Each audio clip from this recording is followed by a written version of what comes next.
জয় মা লক্ষ্মী। কোজাগরী লক্ষ্মী পুজোর দিন অর্থাভাব কাটাতে, সংসারে আয় উন্নতি বৃদ্ধি করতে মা লক্ষ্মীর অতি পছন্দের এই কয়েকটি মঙ্গল সামগ্রী বাড়িতে নিয়ে আসুন। প্রসন্ন হবেন মা লক্ষ্মী, তার কৃপা বর্ষিত হবে আপনার সংসারে, দূর হবে আর্থিক কষ্ট, আয় উন্নতি বাড়বে এবং সংসারে সকলে সুখে শান্তিতে আগামী দিনগুলি কাটাতে পারবেন। নমস্কার বন্ধুরা, কোজাগরী লক্ষ্মী পুজোর দিন মাকে সন্তুষ্ট করতে আমরা পুজোর বিভিন্ন সামগ্রী কিনে থাকি, যা দিয়ে আমরা মায়ের পুজো করি। তবে তার মধ্যে বিশেষ কয়েকটি জিনিস আছে যা কোজাগরী লক্ষ্মী পূর্ণিমা তিথির সময় যদি বাড়িতে কিনে আনা যায় তাহলে বিশেষভাবে ফল পাওয়া যায়। আমরা সবার আগে জেনে নেব 2025 সালে লক্ষ্মী পুজোর সময়সূচি। এবছর লক্ষ্মী পুজো পালিত হবে ইংরাজি 6 অক্টোবর সোমবার। তবে পূর্ণিমা তিথি শুরু হচ্ছে 6 অক্টোবর সকাল 11:24 আর পূর্ণিমা তিথির সমাপ্তি ঘটবে ইংরাজি 7 অক্টোবর মঙ্গলবার সকাল 9:33। এই লক্ষ্মী পুজোর শুভ মুহূর্ত কখন? সাধারণত কোজাগরী লক্ষ্মী পুজোর শুভক্ষণ পূর্ণিমা তিথি রাতে হয়ে থাকে। এই দিন সন্ধ্যা থেকে মধ্যরাত্রি পর্যন্ত দেবীর আরাধনা করা শুভ বলে মনে করা হয়। 6 অক্টোবর সন্ধ্যায় তিথি শুরু হওয়ায় ওই দিন রাতই হবে পুজোর মূল সময়। কারণ কোজাগরী শব্দের মূল অর্থই হলো কোজাগরতি, অর্থাৎ কে জেগে আছো। জনশ্রুতি বলে আশ্বিন পূর্ণিমার রাতে মা লক্ষ্মী স্বর্গ থেকে মর্তে নেমে আসেন। তিনি প্রতিটি ঘরের দ্বারে পৌঁছে খোঁজ নেন ভক্তেরা তার আরাধনায় কতটা নিমগ্ন। প্রচলিত বিশ্বাস যে বাড়ির দরজা খোলা, প্রদীপের আলোয় ভরা আর ভক্তরা জেগে পুজো করছে, এমন বাড়ি পেলেই সেখানে প্রবেশ করেন ধন সম্পদ ঐশ্বর্যের দেবী লক্ষ্মী। তিনি আমাদের বরদান করেন, আর যে ঘরে অন্ধকার সেখানে প্রবেশ করেন না তিনি। তাই কোজাগরী রাতে বাংলার ঘরে ঘরে প্রদীপ জ্বলে, ভক্তরা রাত জেগে রাখেন ভক্তির আলো। হিন্দু ধর্মমতে ধন সম্পদ সমৃদ্ধি ও সৌভাগ্যের প্রতীক হলেন মা লক্ষ্মী। তাই এই পুজোতে কেবল ভক্তি নয়, ভবিষ্যৎ সংসারে কল্যাণের প্রত্যাশাও মিশে থাকে। আর সে কারণে আমরা গৃহস্থের কল্যাণে মা লক্ষ্মীর প্রিয় জিনিসগুলি মাকে নৈবেদ্যে সাজিয়ে দিই। তারই অন্তর্গত আমাদের আজকের পর্বের এমন বিশেষ কয়েকটি মঙ্গল সামগ্রী আছে যেগুলি সঠিকভাবে বাড়িতে এনে স্থাপন করতে পারলে কোজাগরী পূর্ণিমায় খুবই ভালো ফল পাওয়া যায়। বিশেষ করে শাস্ত্র বলছে আর্থিক উন্নতি হয় এইগুলি বাড়িতে আনতে পারলে। আমরা একে একে আপনাদের জানিয়ে দিচ্ছি এই মঙ্গল সামগ্রীগুলি কি কি। শাস্ত্রমতে মা লক্ষ্মীর অত্যন্ত প্রিয় জিনিস হলো লক্ষ্মী কড়ি।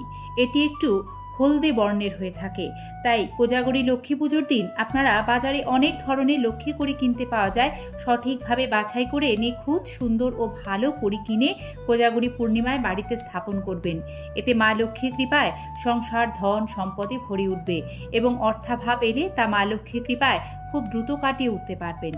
দ্বিতীয় যে জিনিসটি লক্ষ্মী পুজোয় বাড়িতে কিনে আনা ভালো তা হলো কোজাগরী লক্ষ্মী পূর্ণিমায় বাস্তুশাস্ত্রবিদদের মতে বাড়িতে একটি দক্ষিণাবর্ত শঙ্খ কিনে আনুন। এই দক্ষিণাবর্ত শঙ্খ কিনে আনলে মা লক্ষ্মী যেমন প্রসন্ন হন, ঠিক তেমনই প্রসন্ন হন ভগবান নারায়ণ। বাস্তুশাস্ত্রবিদরা জানাচ্ছেন কোজাগরী লক্ষ্মী পূর্ণিমায় দক্ষিণাবর্ত শঙ্খ বাড়িতে এনে পুজোর স্থানে রেখে যথাবিধি পুজো অর্চনা করে প্রতিষ্ঠিত করতে পারলে মা লক্ষ্মী ও ভগবান নারায়ণ যুগলে আশীর্বাদ বর্ষণ করবেন আপনার সংসারে। দেবী লক্ষ্মীর এক নাম সাগর নন্দিনী, কারণ মা লক্ষ্মী সমুদ্রে প্রবেশ করেছিলেন সাগর রাজার কন্যা রূপে। সাগর রাজ রত্নাকর দেবীর পিতা রূপে ভগবান শ্রী বিষ্ণুর সাথে কন্যার বিবাহ দিয়েছিলেন। তাই মা লক্ষ্মী হলেন সাগর কন্যা। তাই তো সাগর থেকে জাত কড়ি, শঙ্খ প্রভৃতি মা লক্ষ্মীর প্রিয় জিনিস। আর এগুলি ছাড়া কিন্তু লক্ষ্মী পুজো সম্পূর্ণ হয় না। কোজাগরী লক্ষ্মী পূর্ণিমায় মা লক্ষ্মীর আরও একটি অত্যন্ত প্রিয় জিনিস বাড়িতে কিনে আনার পরামর্শ দিচ্ছেন জ্যোতিষ ও বাস্তুশাস্ত্রবিদরা। সেটি হলো পদ্মফুলের বীজ। শাস্ত্রমতে পদ্মফুল শ্রী লক্ষ্মী দেবীর সবচেয়ে প্রিয় ফুল। পদ্মফুলের চেয়ে অন্য কোনো নৈবেদ্য দেবী লক্ষ্মীকে বেশি সন্তুষ্ট করতে পারে না। যদি কোনো কারণে পদ্মফুল না পাওয়া যায় তবে সেক্ষেত্রে পদ্ম বীজ দিয়ে তৈরি মালা দিয়ে লক্ষ্মী জপ করুন 108 বার পূর্ব দিকে মুখ করে বসে, শুদ্ধ আসনে, শুদ্ধ বস্ত্রে, শুদ্ধ চিত্তে। এটি করলে 108 পদ্ম ফুল নিবেদনের সমতুল্য বলে ধরা হয়। এছাড়াও ঘরে আর্থিক আয় উন্নতি বৃদ্ধি করতে কোজাগরী লক্ষ্মী পূর্ণিমার দিন যদি লক্ষ্মী গণেশের মূর্তিযুক্ত একটি রূপোর কয়েন কিনে মা লক্ষ্মীর কাছে পুজো করিয়ে নিজেদের অর্থ রাখার জায়গায় রাখতে পারেন তাহলে অর্থ কষ্ট মুছে যেতে বেশি দেরি লাগবে না। কর্মে আসা বাধা দূর হবে মা লক্ষ্মীর কৃপায়, অর্থভাগ্যে উন্নতি আসবে। পারদের লক্ষ্মী মূর্তি লক্ষ্মী পুজোর দিন বাড়িতে কিনে আনুন। এই দিন যদি পারদের লক্ষ্মী মূর্তি স্থাপন করা হয় তাহলে বাড়ি সুখ, শান্তি ও অর্থে ভরে উঠবে। পারদ সম্ভব না হলে পিতলের মূর্তিও স্থাপন করতে পারেন, তবে পারদের মূর্তিকে বাস্তুর জন্য বেশি ফলদায়ক বলে ধরা হয়। এছাড়া আরও একটি বিশেষ জিনিস আপনারা এই দিন বাড়িতে আনতে পারেন, সেটি হলো মা লক্ষ্মীর পাদুকা। লক্ষ্মীর পাদুকা এই দিনে স্থাপন করা যেতে পারে। এর ফলে গৃহের সমস্ত বাস্তু দোষ দূর হয়, বাড়িতে সুখ সমৃদ্ধি বৃদ্ধি পায়। অনেকের বাড়িতে আগে থেকে লক্ষ্মী মূর্তি প্রতিষ্ঠা করা থাকে, আবার অনেকের মূর্তি দিয়ে পুজো করার নিয়ম নেই। সেক্ষেত্রে লক্ষ্মী মূর্তিও যদি বাড়িতে না আনতে পারেন তাহলে আপনারা মা লক্ষ্মীর পাদুকা আনুন, একই ফল লাভ করবেন। সংসারে অর্থের প্রবাহকে বজায় রাখতে হলে জ্যোতিষ ও বাস্তুবিদদের মতে কোজাগরী লক্ষ্মী পূর্ণিমায় বাড়িতে স্ফটিকের শ্রীযন্ত্র কিনে এনে ঠাকুরের আসনে প্রতিষ্ঠা করুন এবং নিয়মিত শ্রীযন্ত্রমের পুজো করুন। বাড়িতে শ্রীযন্ত্রম সঠিক তিথিতে এনে প্রতিষ্ঠা করলে তা সংসারে অর্থের প্রবাহ বাড়াতে সহায়তা করে এবং এটি গৃহের নেতিবাচক শক্তিকে দূর করে গৃহে সর্বদা শুভ শক্তির আগমন ঘটাতে সহায়তা করে। বন্ধুরা, শুধু পুজো করলেই হবে না, কারণ মা লক্ষ্মী চঞ্চলা, তাই তাকে ঘরে ধরে রাখতে কয়েকটি বিশেষ বিধিনিষেধ মানতে হয়। সেগুলি হলো, মা লক্ষ্মীর পুজোয় কোনোভাবে লোহার তৈরি বাসন ব্যবহার করতে নেই, এতে মা রুষ্ট হন। মা লক্ষ্মীর পুজোয় সাদা রং ব্যবহার করবেন না, সাদা রঙের ফুল অর্পণ করতে নেই। সাদা রং ছাড়া লাল, হলুদ, গোলাপি রঙের ফুল ব্যবহার করুন। লক্ষ্মী দেবীর পুজোয় কোনোভাবেই তুলসী পাতা দিতে নেই। লক্ষ্মী দেবীকে সর্বদা বেল পাতা দেবেন, দুর্বার ব্যবহার করবেন। মা লক্ষ্মীর আসনে সাদা বা কালো কাপড় ভুলেও পাততে নেই, লাল, গোলাপি রঙের কাপড় ব্যবহার করতে হবে, এতে মা লক্ষ্মী অত্যন্ত সন্তুষ্ট হন। কোজাগরী লক্ষ্মী পূর্ণিমায় যে লক্ষ্মী পুজো করা হয় সেই দিনে কোনোভাবেই বাড়ি থেকে অন্য কাউকে কাঁচা চাল দেবেন না, এতে সংসারে দারিদ্র্য আসে, রুষ্ট হন মা লক্ষ্মী।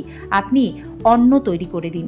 সাধারণত প্রায় সব পুজোর সময় কাঁসর ঘণ্টা বাজানো হয়, কিন্তু মা লক্ষ্মীর পুজোয় ভুল করেও কাঁসর ঘণ্টা বাজানো যাবে না, এতে তিনি ভীত ও চঞ্চলা হয়ে ওঠেন, সে গৃহ তিনি ত্যাগ করেন। লক্ষ্মী পুজোর দিন মা লক্ষ্মীর যে কোনো কাজে অবশ্যই কলা পাতার ব্যবহার করুন, এতেও মা প্রসন্ন হন। লক্ষ্মী পুজোর সময় আপনি নিজেও শুদ্ধ লাল, গোলাপি, হলুদ, কমলা এই ধরনের রঙের বস্ত্র পরে মায়ের আরাধনা করুন। পুজো করার সময় যেখানে ধূপদীপ জ্বালাবেন চেষ্টা করবেন তার পূর্ণ ফল পেতে যেখানে মূর্তি স্থাপন হয় তার ডান দিকে ধূপদীপ রাখতে। এভাবে লক্ষ্মী পুজোর দিনটি আপনি সমস্ত নিয়ম পালন করলে নিশ্চিত রূপে মা লক্ষ্মীর কৃপা আপনার উপর বর্ষিত হবে। বন্ধুরা, লক্ষ্মী থাকুক ঘরে ঘরে, এ প্রার্থনা চিরন্তন।